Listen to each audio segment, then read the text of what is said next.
The Avengers radio series, a cultural phenomenon in South Africa back in the 1970s. South Africa was a country with no national television service.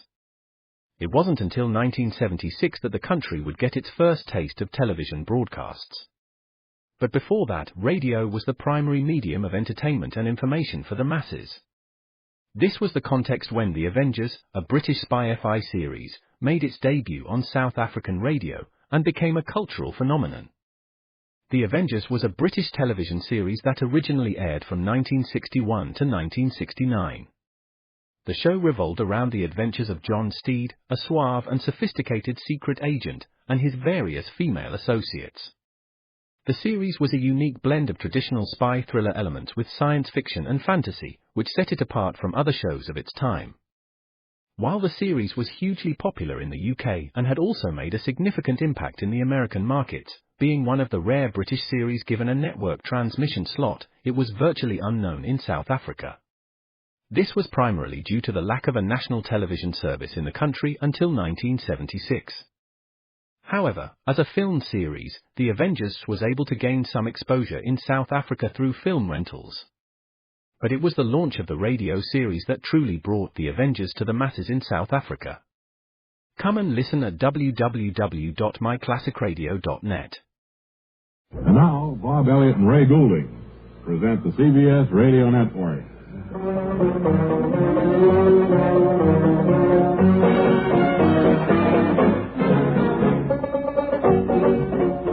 Well, I feel a lot better, Bob. Much better. It's grown out a little bit. I didn't hear the show last night, so how did... Dennis Howard did a wonderful job. We've had a lot of people today call the office, as you know, saying, boy, I never heard two fellas sound alike as Dennis and Ray do. It really is fortunate that we have a fellow in the wings like that, because oftentimes I do get a very bad haircut, and I'm so embarrassed by it that I like to stay home for 3 or 4 days till it grows out. Well, he did a creditable job, and he's to be thanked. Bob, I think we should institute a search for someone to substitute for you when your, for instance, your wig blows off or something. No.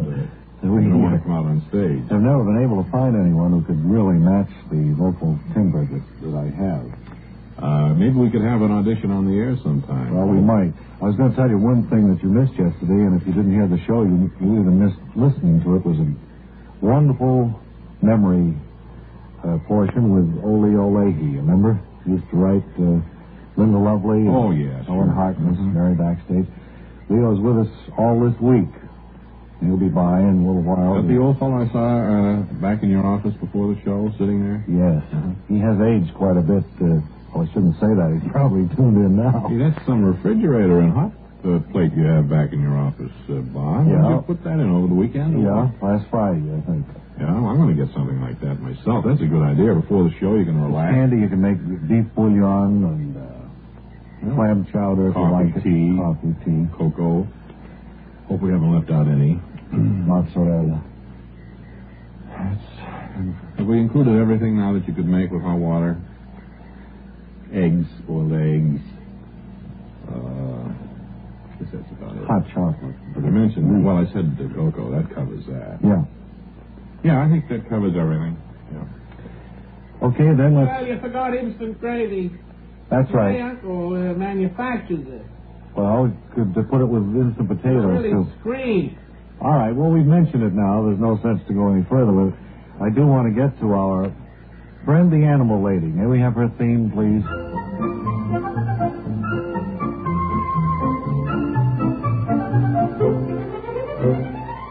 Here once again, for youngsters and grown-ups alike, is Anna Mary Sturdly, the animal lady, with more tales from Animal Land and some answers to questions about animals sent in by our listener friends. Anna Mary Sturdly, welcome back to the Bob and Ray Show. Thank you very much, Bob, and hello, everybody. Welcome to the Animal Lady program. Nice to hear your voice purring again, Miss Sturdly. Oh, Bob, purring indeed reminds me of so many wonderful little kittens that we've enjoyed up at our animal home. Well, why don't you scratch the surface and tell us about some of them? Oh, Bob. Well, I have a lovely story that I think all the little children listening may enjoy. Well, I'm sure they will. They always do enjoy your stories, whether they're old or short or long tales. Oh, Bob, you are a fright. This concerns a boy who lived in the big city. And one day he said to his father, "Father, what is a pig?" And the father was amazed to realize that his son, who was now 11 years old, had never seen a pig. Well, that was certainly unusual for a boy that old, Miss Sturdly. What happened? I didn't say anything. I didn't make a point. So the father said, "Well, hop in the car, son. We'll take a ride out to the country, and I'll show you a pig." Mm-hmm. So they hopped into the car and started out towards the country. Yes? Bob. I just said yes, but I was following the story. And about 11 miles from the city limits, they came to a farm that they suspected of being a pig farm. Why did they suspect it was a pig farm, Miss Sturdly? Because there was a sign that said, "Clunchies, a pig farm 12 miles ahead." And that was the first they got wind of it. Bob. So they drove on and on and on. The son was so excited. Oh, I'll bet he was. Finally, after driving now almost 23 miles, they pulled up at this little farm and went in. And the father said, "All right, son, come on, I'll show you a pig." So the little boy climbed out of the car, and together they walked up towards the barn. And was the little boy disappointed, Miss Sturdly, or did he find what he wanted to find? Well, the father said, "There, son, is a pig." Son looked at it and he said, "Well, they're for the birds." Oh, another wonderful story, Miss Sturdly. And we'll certainly be looking forward to your next visit. I don't know whether we have time for any questions or not. Not a bit. No, we don't, Dennis Howard, Ray Goulding says. And so we'll ask you to make a note to come back perhaps next week when we'll have another story from the animal world. All right. Thank you, Bob. Bye, animal.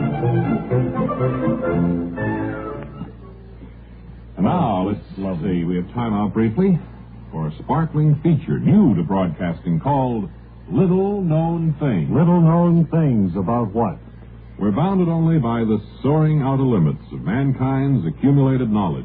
Like, take, for instance, did you know that Bing Crosby, as a youngster, thought that if he stepped on a crack, he'd break his mother's back? Bing Crosby, the singer? Yes, and did you know how another little known thing about Rosemary Clooney? No, it depends. Well, Rosie, as just a tyke, spilled raspberry fudge ice cream on her pinafore at her own 4th birthday party. Yeah, well, probably nobody cares about things the fact that a brand new daytime show called Bing Crosby and Rosemary Clooney is premiering on CBS Radio this coming Monday.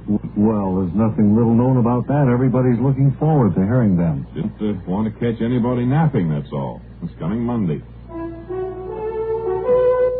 And now, chocolate cookies with white stuff in between them brings you another episode of Lawrence Spechtenberger, Interstellar Officer Candidate.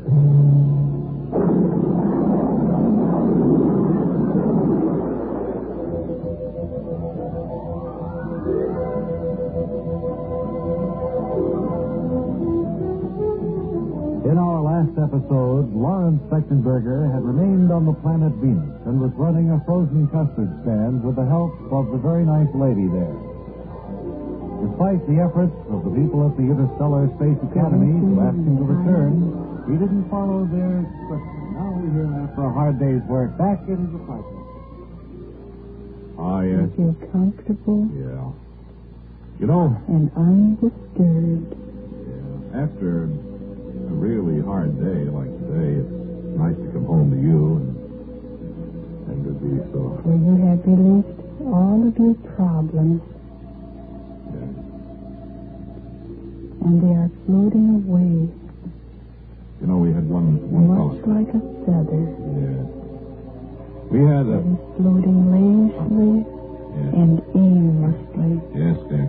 We had a fella come in there today. He wanted over the woodlands. over the woodlands. Yes. toward the silent mountains. Yes, I guess it's very by time for me. I'm tired. And in your mind's eye, you picture yourself What's walking slowly for dinner? over the countryside Over the countryside. to a tiny... Telephone. Oh, wait a minute. I've got to get that. Hello. Hold it, dear, will you, please? This is the Interstellar Space Academy calling Fechtenberger on Venus. Oh, hello. This is Lawrence This Spectenberger. is Mug Mellish, Lawrence. How's everything going? Fine, Mug. How are things Well, back are on you ready to come back yet? No, I don't think so, Mug. I'm afraid not. Things are working out so well for me here that I think I would be making a grave error to return to Earth now. You really running a frozen custard stand up? Yes, I found a home here. You can hear the old lady in the background, can you? Yes, I can. I just want to tell you, though, that you're needed on the debating team next week. What's that? Having the big debate with State. Hello? You know what you've always meant to these debating teams, Fechtenberger. You can't let the Interstellar Space Academy down. Well, who are you debating with again next week? With State. With State? Yeah. You need me then? That's right. You got any way of getting back? Oh, yes, we have craft here that could get me to Earth. Well, why don't you grab one and come back for the... Mug, Yeah. I'll be back there as quickly as possible. Okay, we'll be looking for you. Good luck. Right. Bye. Flash your blinkers twice when you're landing, so we'll know it's you. Right.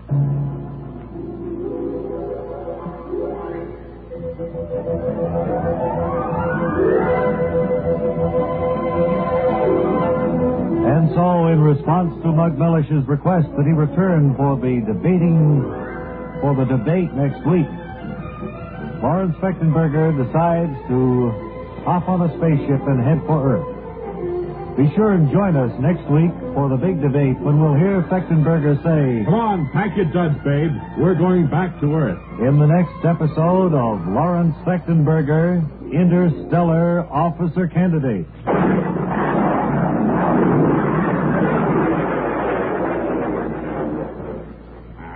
Now, Bob, listening friends, to that, I know that's a... is that a T. Wilson Messy production? I don't think this one is, no. Gee, it had the One earmarks. fella's family. It might be, and you, of course, have a better ear for those things. Here with us is Ole O'Leahy, ladies and gentlemen. How do you do? And I hope that you went home last night as we suggested and Well, went over not your old directly, scrapbook. Bob. I went across here to one of the bistros in town to look up some of my old friends back in the halcyon days of radio, and I didn't get home. Didn't get time to go through the So, scrapbook. I haven't had much opportunity to go through the scrapbook. Tell me this, Leo, I'm sure I can ask you some questions that you can answer right off the top of your head. What have you been doing since your last serial story, Helen Harkness' Sob Sister, went off the air some 9 years ago?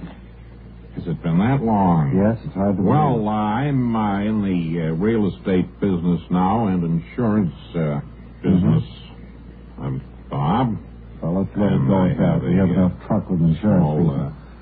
car automobile agency, and I have several bowling alleys spread throughout the country, and I've taken a strong, firm interest in oil. Well, it sounds as if you did well by your fabulous Bob, earnings in those days when you could keep it. Literally and figuratively, I'm loaded. Tell me, Leo, how long did it take you to write an average episode of one of those? Take, for instance, The Life and Loves of Linda Lovely. How long did it take you to write one? Well, I think most of the work in that came before just thinking of the idea and Plotting the it out characters. ahead. Yeah, I actually could sit down and write that in 15 minutes. Mm-hmm. In those days, you had longer commercials, too, and didn't have to write so much dialogue. Well, I know that you... So much sustaining stuff facing you now, you have to write more dialogue. Sure. Well, now, you worked quite a distance, quite a way ahead, didn't you? I mean, how far ahead would you say have episodes written for Linda Lovely? About 2 hours before they... Well, you did it the same day that... Oh, yes. Sure. I have to have a sense of urgency. I have to have an immediate deadline. To ask me to have something in 6 months from now is inviting me to go to bed for 6 months. You've got to work under pressure, huh? Yes. We'll continue our reminiscences with Ole Olehi tomorrow, but right now it's time for a little break, and we'll have our parting words in just 10 seconds.